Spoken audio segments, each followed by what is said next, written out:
Sure. There we go. Yeah. So we just hit record. I was just chatting with Michael. And oh, what's your last name, by the way? Oh, Do you want it, if you want to share? Merceg? That's okay, Michael Erceg. Yeah. Yeah. Okay. Yeah, we were just chatting about how we got into this game design stuff. So yeah, go ahead. Cool. Yeah. So, I mean, I was just telling you before we hit record that I'm mostly a solo gamer. I have a couple friends that like to play games with sometimes, and my wife, we sometimes play like Jaipur or Love Letter together. But for the most part, is a solo hobby that came up for me when I was traveling a lot alone for work during the pandemic. I was just kind of in hotel rooms with nothing to do and kind of started searching for a hobby, something I could do by myself in a hotel room, staying away from people during the peak of the pandemic. Yeah. And this came up, solo gaming. I realized it was a thing. I think that my first game was Palm Island, and it sort of just kind of spun off from there. And I got into, compact solo games, a lot of 18 card games, became a fan of Button Shy. And I can't remember exactly when, but somewhere along the line, I, had the inspiration for my first design. And now I probably am more active in designing than even playing solo games. So that's how I got in a nutshell. Yeah, it's interesting. I feel kinship there, because I feel like so many hobbies I've had in my life, like, yeah, I've been interested, like absorb a lot of it, and then I'm like, oh, I want to do it myself. So like same type of thing. Like I played a lot of games, and I'm like, oh, I'm gonna try, designing some myself. So it sounds like you had a similar thing there. Yeah. And I love the Button Shy games too. Like I was counting the other day. I'm like, oh man, I think I have close to 30 now. I should probably, cool it on this. Like the whole idea was like, it's not going to take up as much space. It's like, yeah, but if you buy 50 of them, it is going to. But it's so easy to keep picking them up. They don't take up much room. Yeah. I was actually at ShyCon the other week, which is a blast. Lots of fun. Got to meet Jason Tagmeyer and George, and Lucas Gentry, and some of the notable designers from the series. So it was awesome. That's real cool. Yeah, you said that was in Nashville, right? So because you're in Texas. At least your profile said you're in Texas, and in Texas, you're in Texas. So you flew up to Nashville. Yep. And how long was that? Just like a couple weekdays? Yeah. It was one day. It was like 1 day. It was only 1 day. Okay. Yeah. On a Saturday. That's cool. Yeah. First game convention. It's pretty fun. That's a nice easy way to ease into it, right? Just an 8-hour 1 day thing. I have never been to a convention myself, but it sounds like the way to ease it. There's like 50 people there, so it was super intimate and relaxed, and everybody was just playing games and chatting and having a nice time. So I found it quite enjoyable. Nice. Yeah. So you've been entering a few contests. How long have you been entering contests on Board Game Geek? I guess I started last year. In July of 2021. I entered the 2021 Solitaire Print and Play Contest. That was the first one. And then it became a little addictive. It has that way of, it hooks you. It does. And then I missed. Oh, go ahead. No, go ahead. And then I missed last year's traditional deck contest, because I was starting to realize how many contests were available. I missed the traditional deck contest last year, but now I'm in both the print and play and the traditional deck contest this year.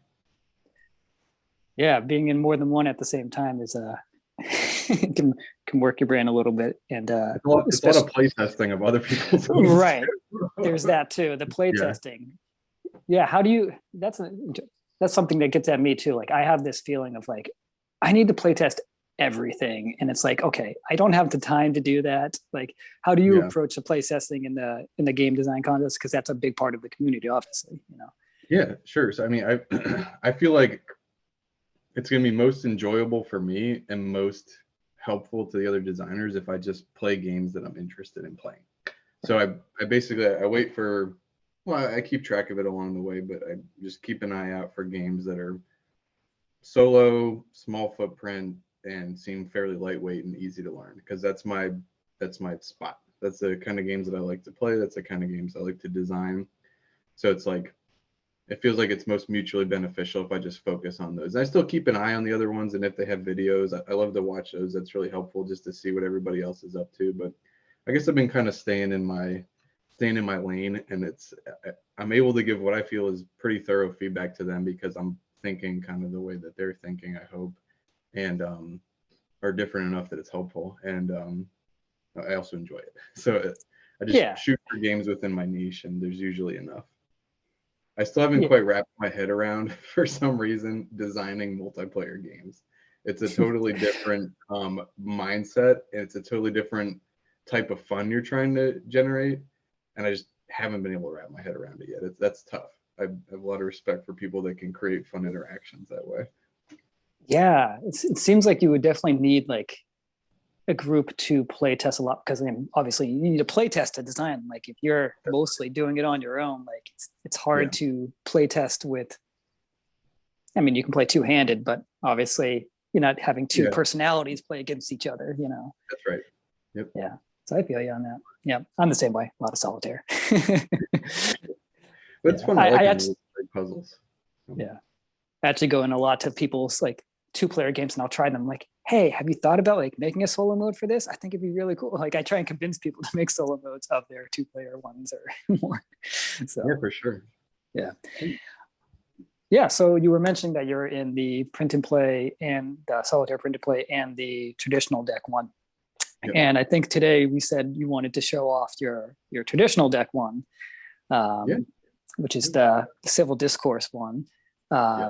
So do you want to give a little chat about that? I have the I can share my screen here. I have the playing card thing open. Yeah. Let's see here.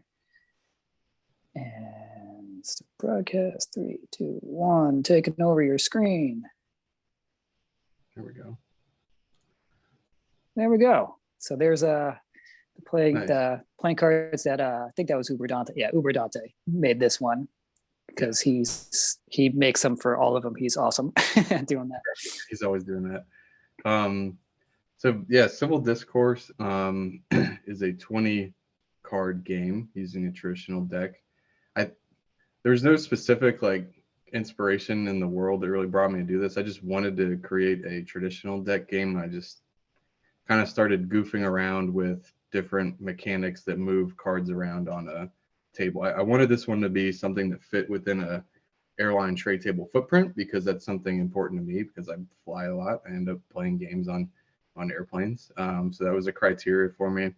I thought it'd be cool to use all of the face card, like all the feature cards, right? The aces, tens, face cards, the ones that give you the most like aesthetic appeal. At the time, I had just bought a really cool deck on a trip to Hawaii of the Hawaiian royalty, and I was really into it and playing a lot of traditional deck games. I was like, would it be cool if there was a game that used mostly the feature cards? Because I know that a lot of people have cool custom decks, so I thought that might be nice to focus on the face cards and the aces and tens. Yeah, that's a cool idea. I never thought about that, focusing on it for this, because traditional deck I usually think of as something like you focus on not necessarily for the aesthetics because it's more for the utility of everyone has a standard deck round, but that's an interesting focus of being like people have their custom decks, let them show it off. Yeah, I like that. Yeah, it was a thought. I thought it'd be neat, and then I don't know, the theme kind of backfilled in around the mechanics, and I played around with a lot of different versions of the theme, like the 10 cards represent kind of what everybody's talking about out in the community and swaying the politics left and right. And I was like, well, maybe it's like royalty and kind of a medieval sort of setting. And I settled on the royalty and the medieval setting and sort of steered clear of too much political language at the end of the day. I think was a positive choice. Yeah, you can. If you want to make a nice lightweight game that people can share with anybody, that might be for the best. It was extremely neutral. But anyway, that's kind of how it came about. I just had this idea of, you place one card on top of the other and the relationship between the two cards moves it in a certain direction, and you're just trying to consolidate the stack. I played around with different geometries and ended up liking the 5x2. At one point, I was trying to make it 18 cards just because of my 18 card Yeah. obsession, Yeah. or interest, but I like the 20 better. Yeah, it works, and it still fits in your footprint you're going for, right? Yes. Yeah, exactly. Yeah. So what other grids did you experiment with? I'm just curious. So, I mean, I messed with, at one point I tried it. It still works, but I feel like it's not as tight. You could play it with the whole deck and do like a really long 13x2 and try to meander and weave that thing together. But I actually found that easier because you have a lot more range to play with in terms of the card ranks. So I played with 3x3 and 5x2 were the main contenders, and ended up going with the 5x2. It's because of the number of cards. With the 3x3, you end up using 18 cards, but I just, I didn't like the gameplay as much. I like the more linear spectrum on 2 rows. So. Yeah, I was trying to think about how it would work with three rows. That would change. It'd make a lot more empty spaces. And feel like it'd make it a lot more challenging actually to get, because you have to go up and down. You have to play the same rank, or not the same rank, but the same suit. Yeah. It was different, but I didn't just, I don't know. It was almost like a gut call. I just liked, I don't know. I just liked the 5x2 better at the end of the day. It almost feels like a little, at least from my experience of games in kind of grid based too. I feel like a lot of them aren't in 2 rows. I feel like most of the ones that I've played personally, at least, are like at least 3 or more. So like it kind of has a kind of like a unique feel like that in 2 rows too. Mm-hmm. Yeah. So you came up with the mechanics first. So how did you come up with like, hey, I'm just going to, place, because as people can see here, you can, on the right here, Uber Dante has made this nice little cheat sheet of what you're doing. It's basically you're trying to move, I have to move something from my hand. So this queen here, if I put it on top of the jack, since it's the same suit, I could move up that whole stack up there. If I put it, I could also, since it's on a higher card or it's higher than the jack, I could also move it over that way. So how did you come up with that idea of like, just that general mechanic, since that is the starting point of the whole game? I don't know specifically how I came up with it, other than I was trying to do something with the traditional cards, and I was like, how can I use these relationships to move the cards? And I think I played around with a number of different, I mean, there's not that many relationships between the cards in the traditional deck. There's just rank and suit. And I think I played with up and down and left and right, and just came up with this. I kept tweaking it until it felt like it was in balance, and it was challenging but not impossible. That was the sweet spot that I went for. But the idea of the chosen one that wasn't there originally. At first I had it so that you could kind of, burn one card, or you could move into an empty space once because you had one extra card at your disposal to play, because it takes 9 cards to consolidate 10 stacks into 1, right? Because you're not going down to 0. So when you had 10 cards to play, there's like a swing card, and I was like, okay, that's neat, that's interesting, but I wasn't like totally satisfied with that. I wanted it to be a little bit tighter and a little bit more exact. And then I'm not really sure how, just thinking about it and messing around and toying with ideas, I came up with the idea that, why don't you call your shot in the beginning, set a card aside, and you got to match that suit. And then that might have even been when I first started thinking about it in terms of like the political houses and consolidating the range of ideology, or the political the houses, or whatever that was, coming up with the theme. I think that was what first led me towards it, because I was like, we're trying to put this card in power. I think that was when I first came up with that, actually. Okay. Yeah, I like the chosen one idea. And again, for people who are watching this and maybe haven't read the rules yet, basically you have to, this is my hand, the ace, queen, and other ace down here to start the game, and I have to pick one of them as my chosen one. So if I chose the queen, we have to get down to, when you make all these piled moves throughout the course of the game, you have to get the last pile to match the suit of the chosen one to get a victory. If you still get down to one pile, you can get a draw, at least. I played a few times before this, and man, it is tough too. It is pretty tough to get down to the right suit. At least I haven't come up with the right strategy yet. I'm sure there's some good strategies, but well, at a certain point, you just have to hold on. You just have to know, like, the last card I have to play is a spade. So right. So really, like, I might hold on to this ace and for the game and hope for that, but yep. My even holding on to it still didn't work out for me, which is good.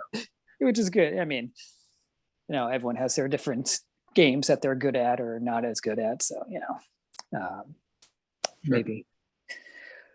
But yeah, so the chosen one, so that's interesting. Yeah, because that's another kind of interesting thing. There are some games like where you get to like move your goals throughout the game and like choose your strategies. But like this one, it's like, nope, you got to get to that throughout the game. And it also adds some of the replayability to it too, that it's not the same goal every game. You have the different suit, different rank. So now I don't have a queen to use throughout my playing, so right.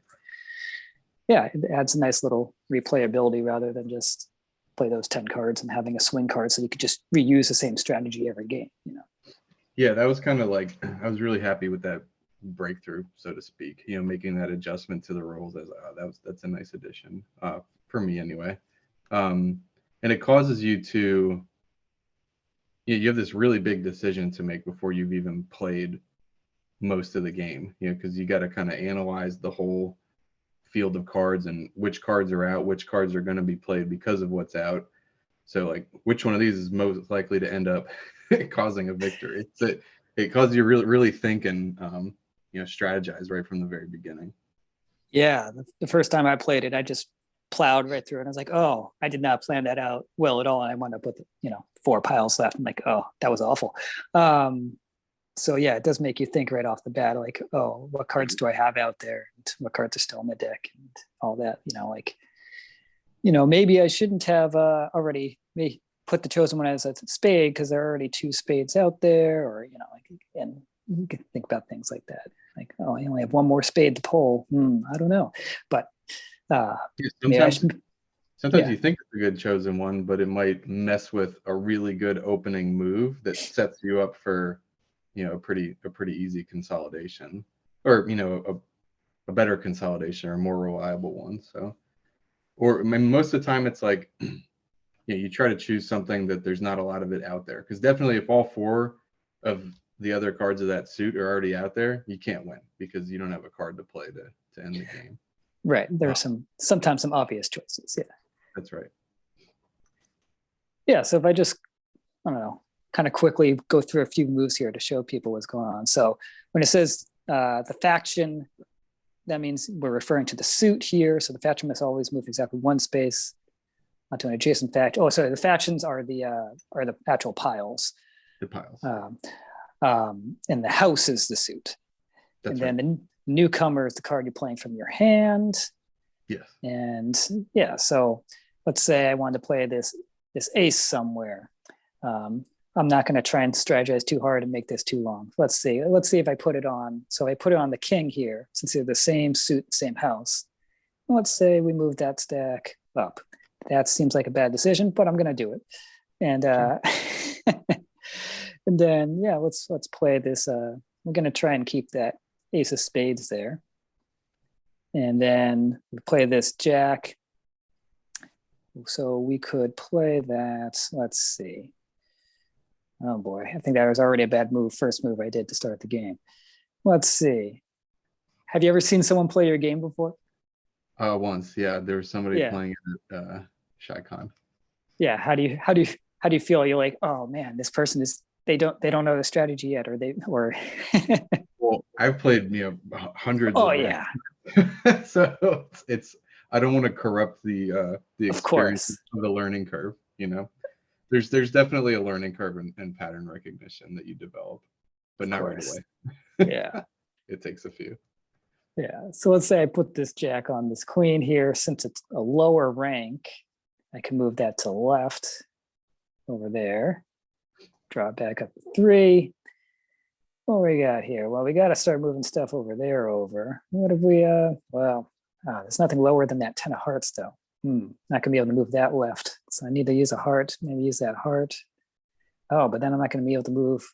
If I move the jack up there, there's not gonna be any, oh, there might be another 10 in there actually, but then it's gonna be tough to move that over again. I'll help you with it. There is a 10 of clubs in your deck. Yeah, but then I move it over once, but then I'm gonna have to, I can't move, I'm not gonna have anything higher to move these aces over to the right. So I'm in trouble here.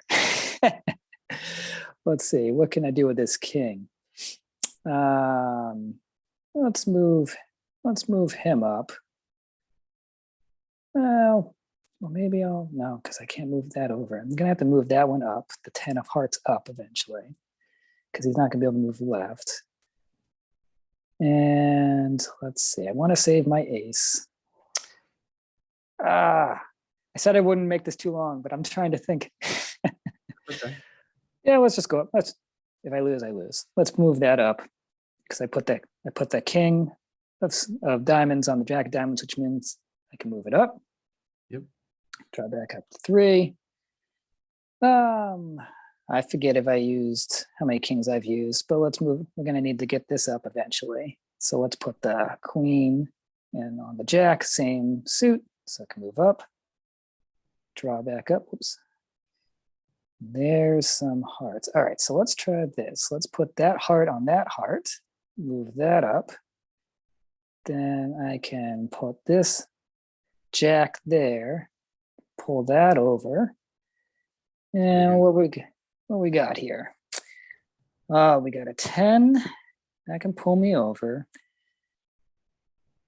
And I think let's see, put the 10 there, that pulls me over. And then we just got the 2 left here, right? So we put the king there, pull it over, put the ace on there, pull that over. Hey, well, that was lucky.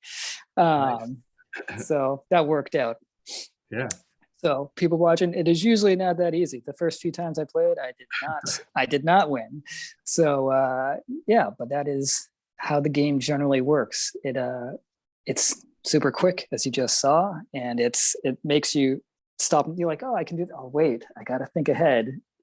I can't, especially when you have like a 10 all the way to the right or an ace all the way to the left, you're like, there's nothing to move it either way. So yeah, it's nice that it creates a little bit of brain burn in a short space there. Yeah. Any thoughts on watching someone play through your game there?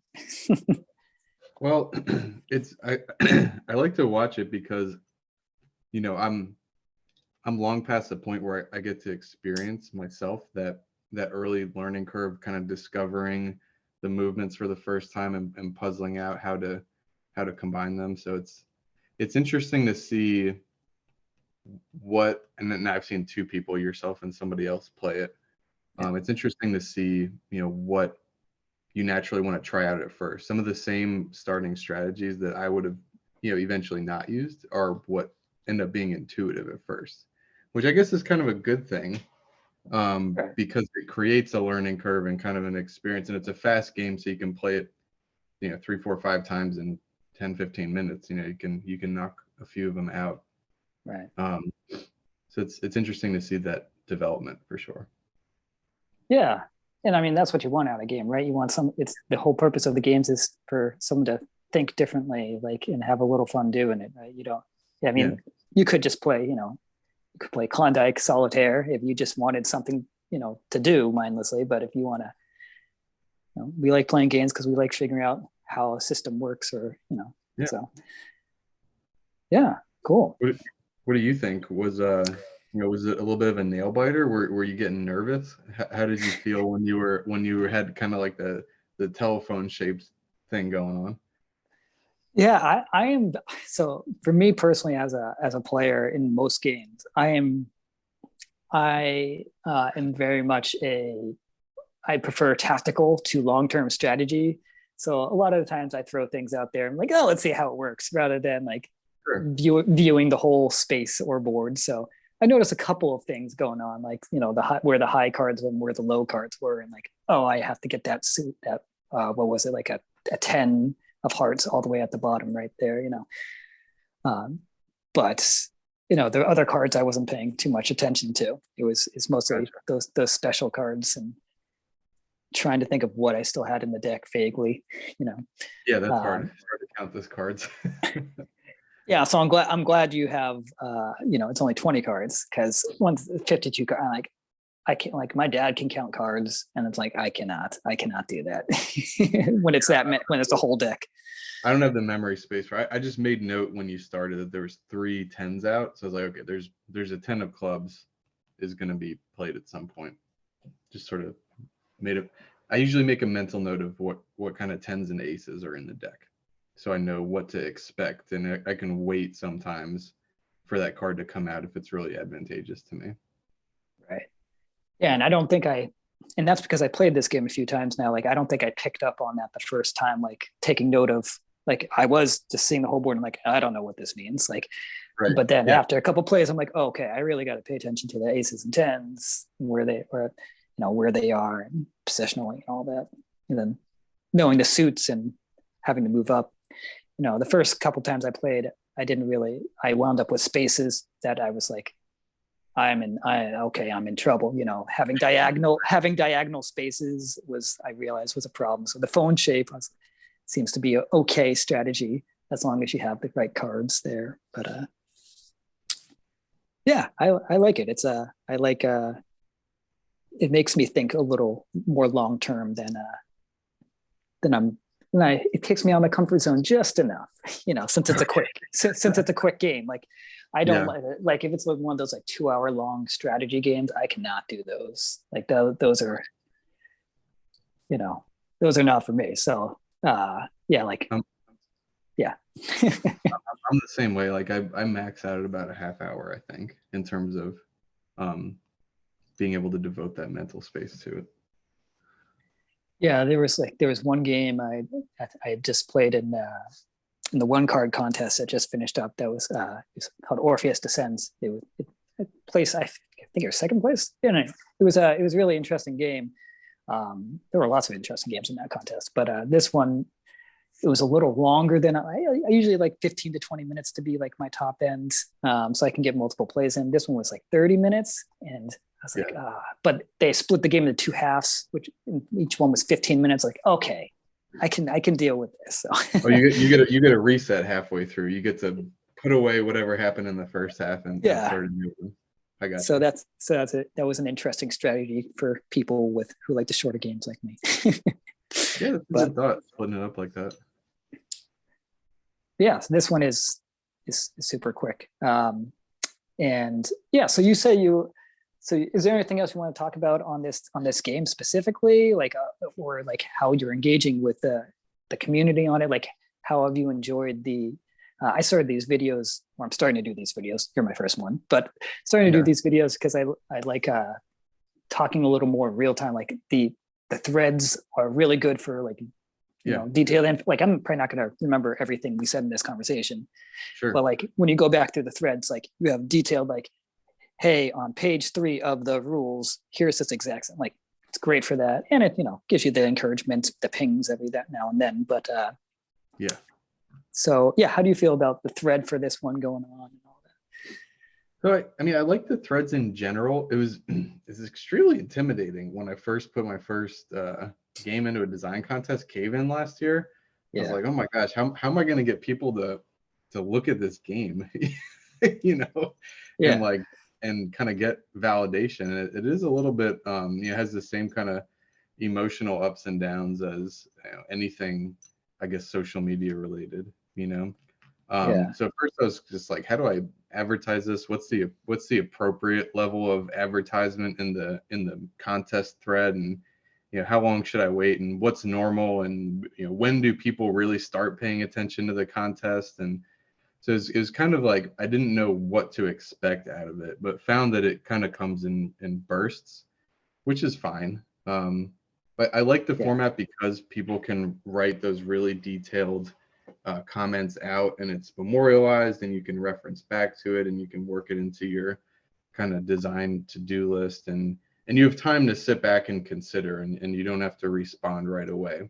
Because I think I think on both sides of the coin, you know, a lot of times as a designer, somebody gives you advice and you don't agree with it, right? And you want Right. to, but maybe you come to realize that it actually is good advice down the road. So I like that there's time to think and respond in terms of how the format of that discussion goes. I like that you don't have to respond right away, and I appreciate that the contest is like months long, because that is how long it takes to kind of stew on ideas sometimes and find the time in your schedule to actually play the game, try out somebody else's rule suggestion, and think about whether it's you know, something that you want to incorporate.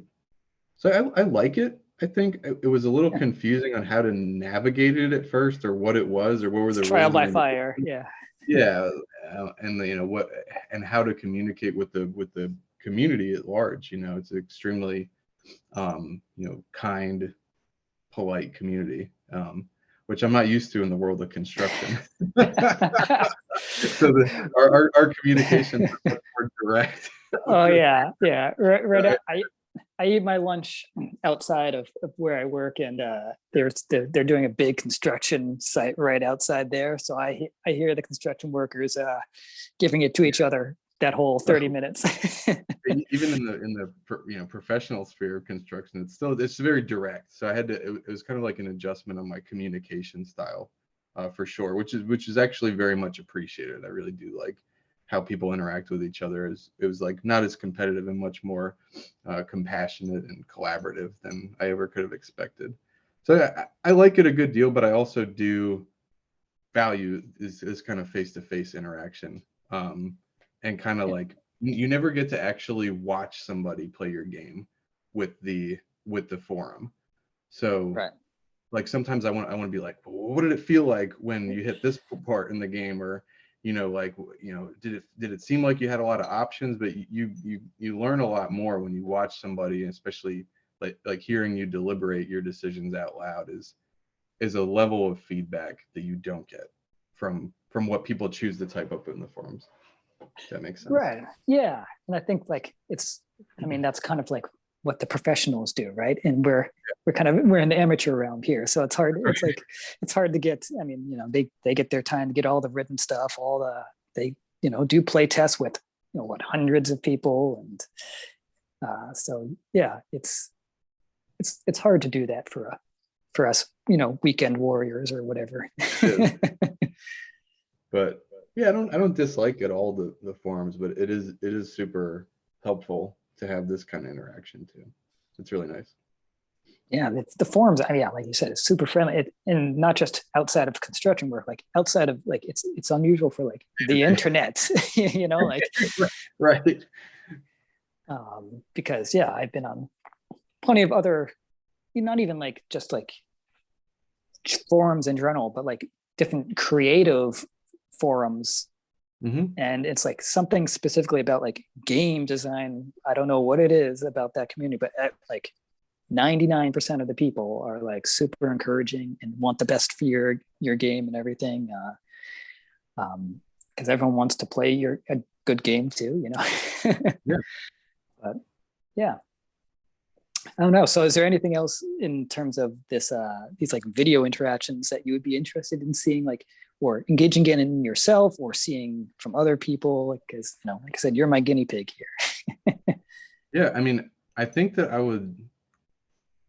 like as a designer, I would value seeing more into the like mind and personality of more designers, because I think everybody's extremely different, and there's just a lot more that you gain from the human side of things than necessarily what is typed down in the rule Right. book or in the you know, in the forums. And I think that a lot of people have some really personal inspiration for a lot of their games, which doesn't necessarily shine through. And this one didn't happen to have you know, very personal inspiration. It was more or less, I just wanted to design a traditional deck game, and this was the first one I came up with. But I know that a lot of people do have some really interesting stories for how their games came about, and I think that'd be neat to learn about. Yeah. Yeah. There are some people I might reach out to, because specifically what you just mentioned, like it seemed like they had a really personal story behind it, and I'm interested in how Yeah. that came about. Yeah. Yeah. Yeah, but also on that, like, so you maybe we can roll back around to your love of like the airplane tray and the 18 card stuff, like, Yeah. because this is people getting to your mind a little more, right? So like the 18, so how do you think about like designing for in general for like airplane trays and like the 18 cards or 20 cards in this instance and all that, Well, like I said, I think one of my first games was Palm Island, and then from there I learned that there was this whole company called Button Shy that made all 18 card games, and I valued them as a player because I can fit it in my travel bag and play it on an airplane, play it in a hotel room. They're usually fast, and I don't have a ton of free time usually, so I just valued it as a player, and I wanted to.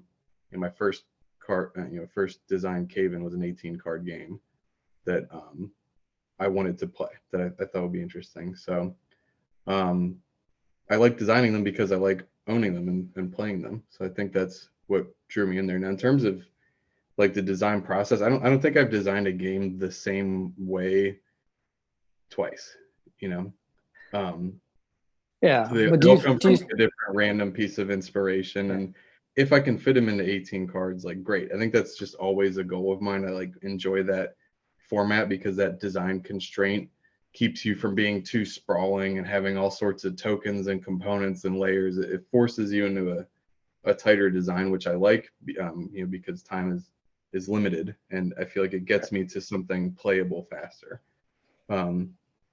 Yeah, especially like when you're doing like the outside of this tradition deck one, like when you're doing like the graphic design work and stuff too, like only having to do that for 18 cards versus like I see some of these people doing like, like 120 cards, and it's like, man, oh yeah, it could be that takes a lot of weight. Yeah. Yeah.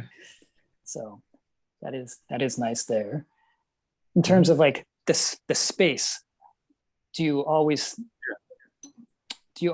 think about like, are there other table? so like, yeah, like the tray table, like what other things are you thinking? So it's not just a tray table, it's not just like the footprint of it, like what other things are you thinking about? Like, oh, I don't want it to get jostled around. Like what other things do you have to keep in mind with airplane trays?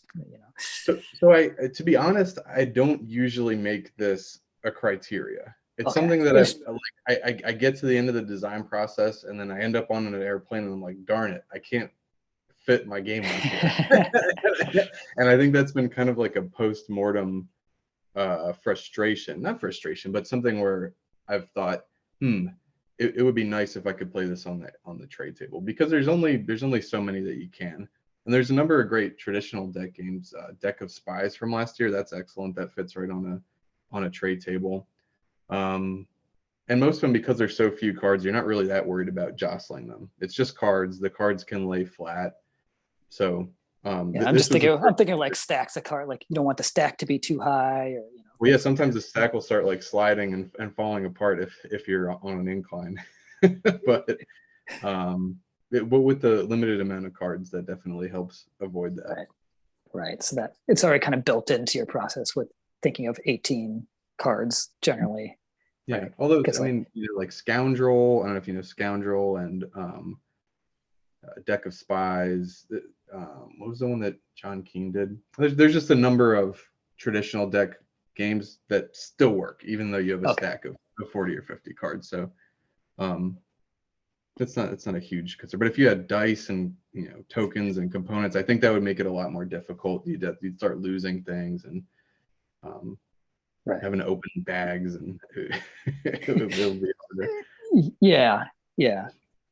For me personally, I have a lot of my solo gaming. I mean, a lot of my gaming time is just like in like the 30 minutes before bed, and I actually do it like on the end of my bed. So it's like it's gotta be like easy to put on my bed, and like if I move, like, oh, I don't want that thing sliding off the card. So like, yeah, I kind of have that physical thing in the back of my mind too. Yeah, it's interesting. Everyone, like that's something I'm interested in talking to different people. Like, what's like the physical thing like you have in your head about when you're designing a game? Like some people, I think, like the sprawling. Like you can tell, some people like the sprawling games that they can put out over their table. So everyone has not only like just their different mechanics that they like, or different Yeah. lengths, or light heavy. It's also like, you know, your physical space that like you like to have for a game too. So yeah. Yeah, and even like if I can't play on the tray table, that's okay. A lot of times I work on the plane anyway, and I have a couple pocket games that work on the tray table. But definitely, I've never been a fan of an enormous sprawling game where you have to stand up and reach to the other side. For some reason, I just enjoy it more compact. A lot of Yeah. hotel room desks are not huge either, so there are some spatial limitations. Right. How do you feel about in hand? You know, the in hand contest just started. Yeah. Yeah. Well, again, like I told you earlier, Palm Island was one of my first games, and I, I don't mind it, but I end up when I'm solo gaming, I mostly play with my hand face down on the table, or sorry, face up on the table. So I'm not in love with in-hand games. I don't mind Gotcha. them, but it's not my favorite format because I like to sit back sometimes and kind of survey what's going on, You can't do your look at thinking it. pose when you got stuff in your hands. Yeah. That's right. That's right. It prevents you from the thinking pose. So yeah, I'm not crazy about them, but I'm not against them either. I do enjoy a fair number of in-hand games. Yeah. Yeah. I've been thinking about trying to think of one for that contest, and it is hard to think about not just like a gimmick, like something that's actually like a good game with that constraint Yeah. too. So What I like about them though is it adds a layer of how you can use the graphic design of the cards, because you introduce this element of you're hiding 2/3 of the cards at certain times if they're up and down versus left and right. So I like that it adds an interesting design feature. So I appreciate that from a design perspective. yeah, I think the I haven't made haven't made a full cycle in the design contest yet. I started pretty much in March of this year, so I'm getting there. But it's interesting to see how all the different contests get you to think in a different way, which is really interesting. The only one for me is I design all with traditional deck cards. So the traditional deck contest, I'm actually like, I haven't entered yet because I'm like, all my games are traditional deck. I don't know which one to put in there that makes it unique for me, So I'm sure everyone has kind of like maybe their one that is their strong suit. Like, there's an 18, isn't there an 18 card one like in the beginning of the year usually? Like Button Shy does them sporadically. I don't know if Board Game Geek has one actually. Oh no, they don't. If they do, I haven't seen it. Oh no, they do. What was it, like a 9-card one or there's a 9-card one? Yeah, okay, 9-card. Okay, yeah. So what keeps you in the traditional deck realm? What do you love about that? For me, I don't. For me, the graphic design stuff takes a lot of. For me, the games are a way to get away from the screen. So I don't like to be in the screen during graphic design stuff, really.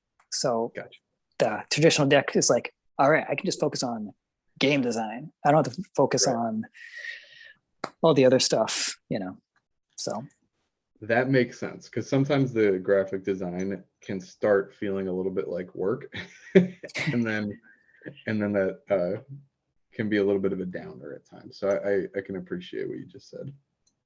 Yeah, but some people like the art that they do is like, I mean, it makes the game so much better. So I'm jealous of that too, So, yeah. I got a deck of dry erase cards that I use for like the non-traditional design, where just if I can't scribble it on there with a big fat dry erase marker, it's probably too much information to contain on the card. Yeah. That's my philosophy. I don't want to have too much information or too complicated symbolism on it. And it keeps me off of the computer screen for as long as possible during like the kind of hashing out the rules process, the early design process. I recommend those if you ever want to do a non-traditional deck. That's a good way to feels like you can iterate quicker with that too, because just writing out versus like you could be stuck in like in any of those design programs. It's like you can be stuck just flipping through the tools rather than actually thinking about the design of it, right? That's right. Or if you want to make a minor tweak, you got to go in, edit all your cards, print them out again. So that's why I like the dry erase. It's fast and kind of messy, but it gets you to what you're trying to design faster. Yeah, that's a good idea. Actually, kind of I did enter a couple of the roll and writes contests and did limited graphic design, but I actually I laminated a blank sheet of paper and did dry erase on that a lot first too. So I have done that, but not cut them out to make cards. That's another way to think about it. Well, they sell them at your game store. You can get a deck of dry erase cards. Yeah, and actually I do have the blank 18 cards from the Button Shy. I ordered it too late and came out after the contest, so now I just have a blank. The blank. They had a contest for people. Numbers on cards. Yeah, just 1, 2, 3, 4, one at the top of each of the cards, and then blank the rest. So I just have a spare one of those decks. I'm like, I should do something with that at some point. Now that I have that. Yeah, that's a good resource. Yeah, cool. Was there anything else you wanted to chat about in, I don't know, anything about your game, about the Board Game Geek community, game design community, anything? No, I mean, I don't know, not specifically. What about you? Like I said, I'm just feeling out these conversations, see where they go. I have a general, like I said, I wanted to hit on like who you are, how you feel about the community, and your game specifically. So I think I hit all the big things I wanted to hit here.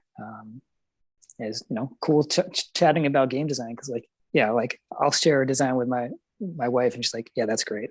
Like no, it is nice talking to somebody else who's a designer. It's a lot of commonalities there, which is interesting. Yeah, I'm glad we set this up. Yeah. Do you have anyone else like at work or anything who's into that type of stuff? Yeah, this is like not really. It's pretty I feel like that's why I'm curious about these conversations. I feel like that's a lot of people in this community. It's like that's why they're going online for the communities, because we don't have the. I have friends that like to play games. I have friends that are involved in gaming in some form or fashion, but the design not specifically. I don't have another. My brother is always my number one play tester though for the solo game. So that's nice. That's so cool. That kid. But he lives in another city, so I never get to watch him play. I just hear his feedback. Yeah. So it's good to have people to bounce these ideas off of. Yeah. Yeah, that's awesome to have at least one that you can count on. Yeah. Yeah, because convincing, I've had people who play games too, but like you tell them, hey, I design games. You want to try it? Like, Or they'd be enthusiastic if it was multiplayer, but not. I mean, it's not a huge community of people. It's not the majority that like playing solo games. I think a lot of people really enjoy the player interaction. So that's true. Like, although the game design community here, at least in a lot of these contests, it seems like the solo games get a lot of good feedback because. Agreed, and maybe as you said, that's because this is where most of us can get a lot of great feedback because we all love solo games. Yeah. So I am curious I saw there's a 2-player contest. I'm curious when that comes around, if it's the same group of designers, is it a different designers that are in that? Because, it seems like you said, it's a completely different mindset for people to be in. I'm curious. I wonder, I'm sure you could pull some statistics on that. I could look. Yeah. I bet that the solitaire games get probably the most traffic. I think just because of the medium by which they're being shared. Right. They probably get the most plays and interests. I would guess. I could be completely wrong. But yeah. Well, we said this as maybe a last thing here. Is there anything specifically you'd like to see in the game design community on Board Game Geek there that or anything you want to give a specific shout out to, or anything you'd like to see rise up a little more, or anything? That is a great question. I mean, I think the community is great. Again, I only came in a year and a half ago, and I found it extremely friendly and welcoming, and really pleasant to interact with. And it's been for me a great resource in terms of a community of gamers and designers that I can share these kinds of ideas with. So I think just like in the midst of the world that we live in, just the fact that the community exists is a big shout out in itself. So a Yeah, shout out to everybody who participates in it and keeps it year after year the way that it is. It's it's really agreed. kind of a unique thing, really. Yeah, those I need to get one of those hosts on to talk about what work they actually put in to do these, because the amount of work they do Yeah, must be a lot. Like it's a lot just to I would keep I would love keep to up watch as a that. designer. I Yeah, would love to watch that interview. I hope you can set one up. yeah, I'll have to reach out to like Ben of the Solitaire, or Yeah. John or Keen seems to be one who does a lot too, or any of the other ones. Yeah, yeah. I mean, that'll be on my list. Cool. Yeah, put that. Yeah, I'll watch it. All right. Maybe I'll get more than my two views I'm expecting, and we'll see how many views these things actually get. How many people actually like this format of watching? How long have we been going here? Yeah. Well, I'm Yeah, glad to be 45 minutes. Hopefully, hopefully you've been enjoying it as well. I know that you Yeah. were wanting to get back into these sort of interactions from your hiatus. So Yeah, it's definitely good to have a real time chat about, like, it was cool being able to talk about playing a game and the game design process, and like, again, like if I say that to anyone else, is like eyes glaze over, like so just to have another human being like nod their head to something I say about game design is cool. right. Agreed. Yeah. So yeah, if you if you ever feel like coming back on for something else, or you have another topic or something you feel like chatting about to the community, again, we'll see how much people actually watch these, but we'll see. I'll probably won't do too much editing, because this seemed fine and is laid back. I'll throw it together and see what people think. Well, sounds good. I'm looking forward to it, and looking forward to seeing your other conversations. I think a lot of people will find this very interesting. Not specifically this conversation, but all of them. The idea to see more than the forums, I think, is cool. Yeah, putting a face to the people is interesting. Yeah. Mm-hmm. Yeah. Like next week I have Uber Dante lined up, so I'm gonna have him, like, one of my things was like, tell me about your games, but also tell me about your playing cards, IO, or wizardry. Like, I want to know about it. That's awesome. So hopefully that'll be the topic. Yeah. And so host, anyone else you'd like to see specifically? Oh my gosh. I mean, I'd love to see Ben from Solitaire Put and Play, if he was interested in doing such a thing. Some of the regulars, and you know who they are, that are that are in all these design contests. It'd be really neat to hear their live perspective on things. It would be very cool. Oh yeah, or like, just I want a video tour of what's it, Tyclone's house with all the games printed out. Like where do you store all that? The apparatus for making all those games. Yeah, that'd be pretty cool. Yeah. Cool. Yeah. All right. Well, I think that's all I got. So, cool. Yeah, it's been real nice meeting you and chatting, putting a face to it, and hope you found this helpful. I hope that little bit of playthrough was helpful for your game too. Certainly. I'm not much too, like, I struggle to write feedback sometimes, because I'm just like, yeah, it was good, so like, yeah, I enjoy, like, I don't have any strong critique of your game, so I hope you found that useful. Thank you. Sometimes it's nice just to hear like what is working, or how it made you feel. I think I wish, to go back to an earlier question that you had, I think I would like to see more commentary from designers at large about how things make them feel. Feelings during the gameplay. Like, it felt frustrating, or I was nervous about the outcome of, or I was really excited when this thing happened. I think that there's a lot of great commentary about, this rule typo, or you could clarify how this mechanic worked, or it was confusing here. But I think a lot of us design for the emotional experience of the gameplay. That's a good point. I think that at large, there's probably less feedback in that thread then is maybe, warranted or that would be useful to people. You're right. I feel like a lot of the feelings are directed at the rules rather than the actual gameplay when they do bring up an emotion. The frustration is, which obviously if it's keeping you from playing the game is valid. It's not entirely void, and people definitely comment on it, but I'd love to see just a lot of that from everybody. I think it's a really important feature. Yeah, because clearly once you get the rule book down, you're just you're playing the game multiple times, hopefully multiple times after, and you're not even looking at the rule book, So, yeah, good point. Mark that down as well. All right. Awesome. I'm gonna go see how my kid and wife are doing now, because she got her booster and her flu shot yesterday, so I should probably go help out with the kiddo. I did both those at the same time too. Well, good luck. Yeah. Hope you have a great rest of your Saturday. This is really fun. Glad we did it. You too. Yeah. Good to see you, man. Take care. Take care, man.